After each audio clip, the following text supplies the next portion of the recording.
الناس اصحاب الموتوسيكلات الهوجن 8 يا جماعة والحلاوة، الموديلات اللي هي 2016 2017 بوجه عام. الموتور بتاعها، الموتوسيكلات اللي هي الموتور بتاعها بيكون فيه البستم 150 بنز رفيع. البستم ده يا جماعة الناس كتير بتشتكي في الموتور انها بتسمع صوت رنة مع دوارة المكنة. لما يكون الموتور بتاعك بستم بنز رفيع، صوت الرنة دي في الغالب هتلاقيها من البستم زي السلندر اللي معانا ده. هتقولي ليه؟ لان البستم البنز الرفيع مش زي البنز التخين في احكامه من حوالين داير على السلندر. تمام، في الداير بتاعه بيبقى فيه مربعات بتسمع فيها الصوت ده. لما البستم يبقى خفيف بتسمع الصوت اللي انت سامعه ده.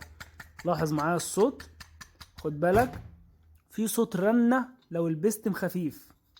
تمام، انما لو البستم محكوم كويس مش هتسمع صوت الرنة دي.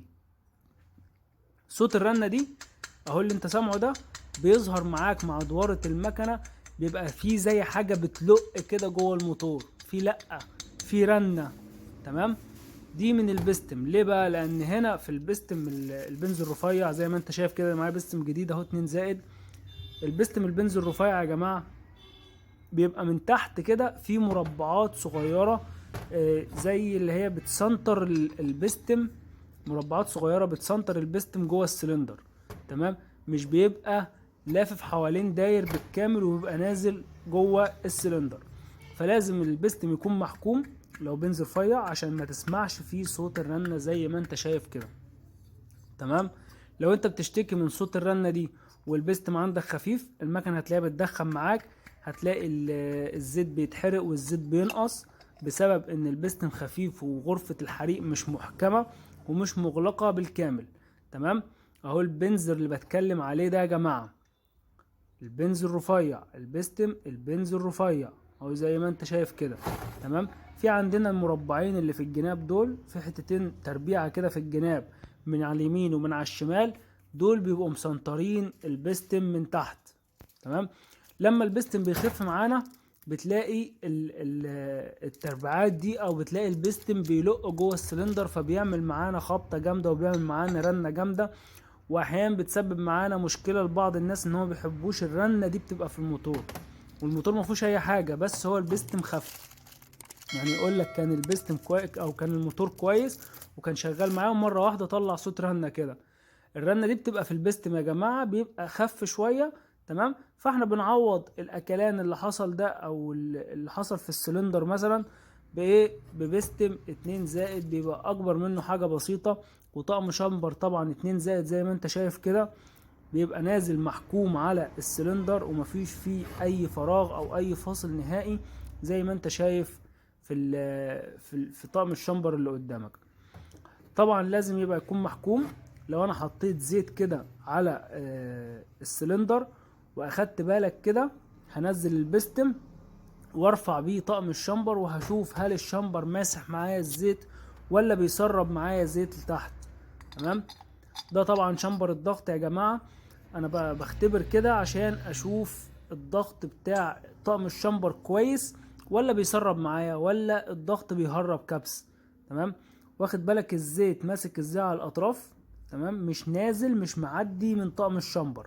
انا دينا اهو بميل، بعدي معايا الزيت او بسحب الزيت كده معايا في الاتجاهات المختلفة، برضو الزيت ماسك معايا ومش معدي من طقم الشامبر زي ما انت شايف كده.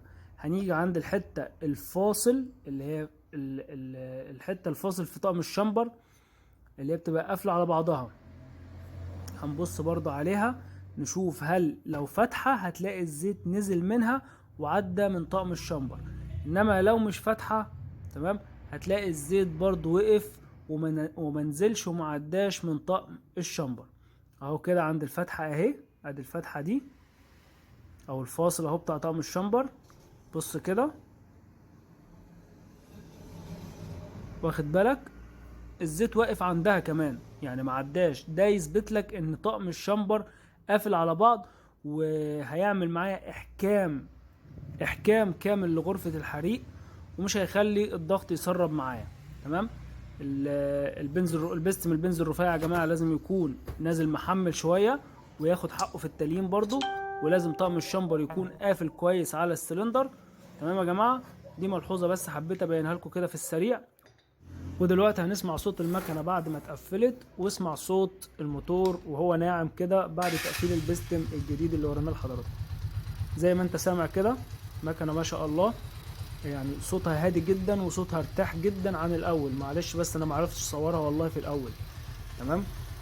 زي ما انت شايف كده، وبص كده السلندر وبص التقفيل.